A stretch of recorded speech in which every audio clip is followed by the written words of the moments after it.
لقد يسرنا القرآن للذكر فهل من مدكر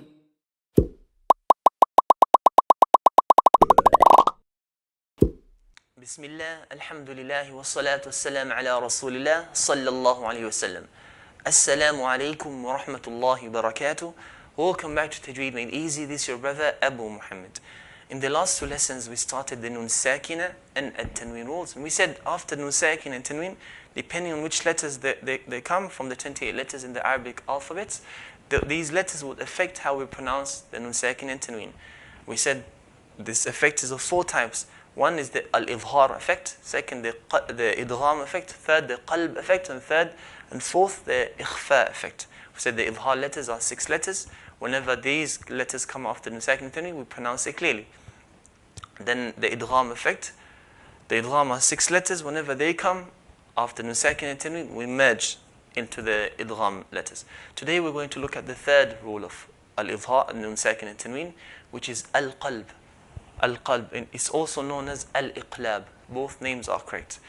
Qalb is one of those words that have two types of meaning, a general linguistic meaning and a specific meaning. General meaning means change.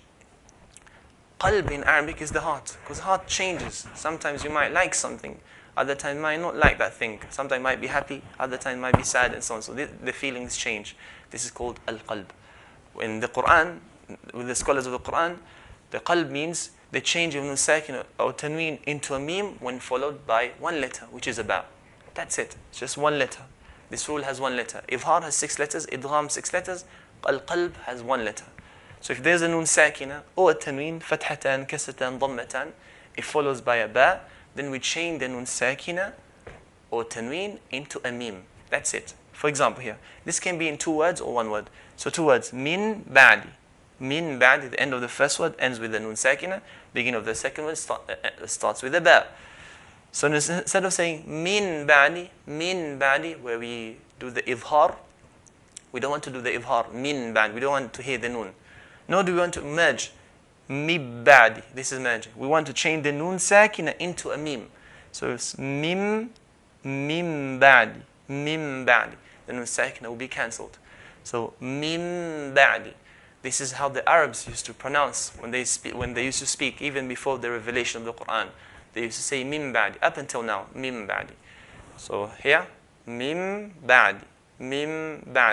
When the Quran came down, the Quran prolonged this a bit longer. So instead of saying Mim Ba'di, after the revelation of the Quran, this rule changed into Mim Ba'di.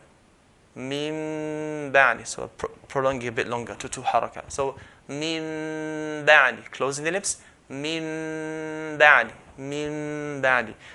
And instead of the Nun Sakina, you'll find a little Mim at the top to show that this is Qalb. So change the Nun into Mim. Alimun bidhati. Dhammatan on the Mim. We said Dhammatan, the origin is actually 1 Dhamma plus a hidden Nun. That's not written, but it's pronounced. So the hidden Nun is changed into a little Mim. So instead of saying Alimun, we can hear the Nun. We're going to change the Nun into a Mim. Alimun bidhati.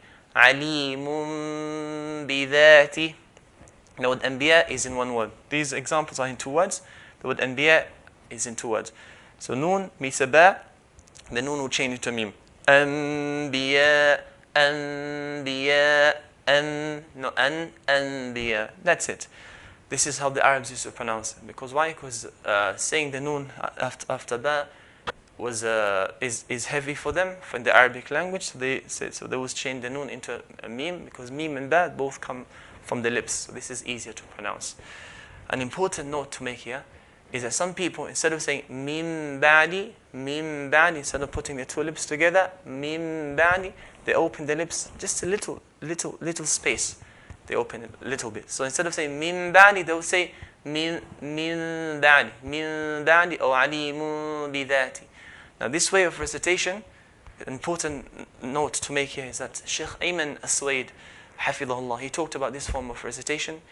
He said that this form of recitation started from a scholar in Egypt, a Quran scholar. The scholar is respected and he was big and he had so many students. This is how he taught his students, even from the most famous of reciters. This is how he taught them, right? This scholar, he made his own analogy, own ijtihad, is that because in the ikhfa rule, we haven't touched ikhfa, we'll touch it, inshallah, we'll study after the qalb, the fourth rule. Because of the ikhfa rule, we don't use the tongue when doing when pronouncing the noon. For example, insan or anfusikum, we don't use the tongue, okay? We don't use part of the tongue. So because of doing that, he said, even the qalb as well, when we pronounce the meme, we should not close the two lips. We should not use the two lips by closing it. So instead of saying min ba'di, we should say min ba'di, min ba'di.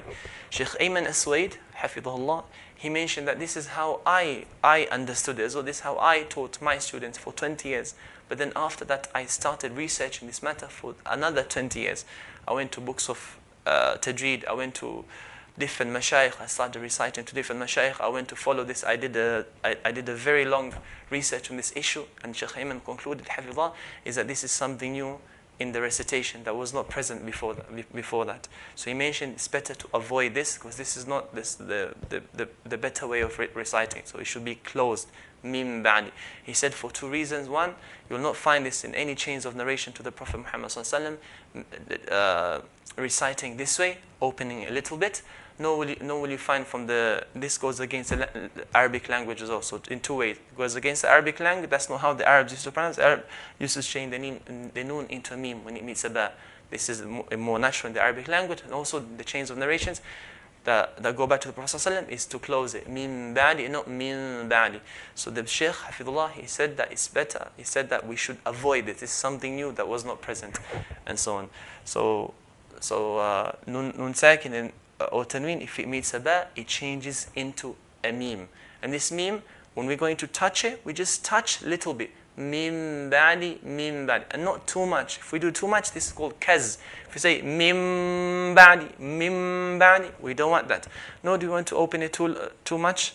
Okay, no open the noon and mim. We're not going to say mil ba'di. We're not going to hold it too long or open.